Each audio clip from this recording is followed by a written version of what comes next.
तर सर्वांना चला तर आज आपण पालकाची पातळसर वाटण घालून केलेली भाजी पाहूया। त्यासाठी पालक स्वच्छ धुवून तो चिरून घेऊन 5 ते 7 मिनिटं उकडून घ्यायचा आहे। जास्त उकडायचा नाही, नाहीतर काळा पडतो। चण्याची डाळ, शेंगदाणे कुकरला वाफवून घ्यायचे आहेत, भाताबरोबर लावले तरी चालतात।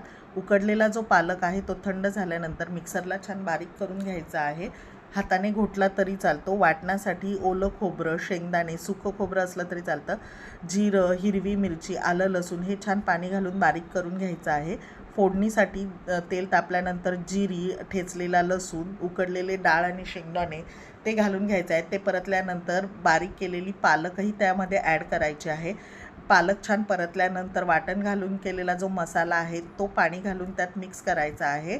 त्यानंतर मीठ घालायचं आहे चवीनुसार। दाट पातळ आपल्याला हवं तेवढं ठेवायचं आहे आणि छान उकळून घ्यायचं आहे। त्याच्यानंतर 1 चमचा डाळीचं पीठ घालून छान मिक्स करून घ्यायचं आहे। या डाळीच्या पिठामुळे भाजीला चव छान येते आणि दाटसरपणाही छान येतो। माझा व्हिडिओ आवडला तर लाईक अँड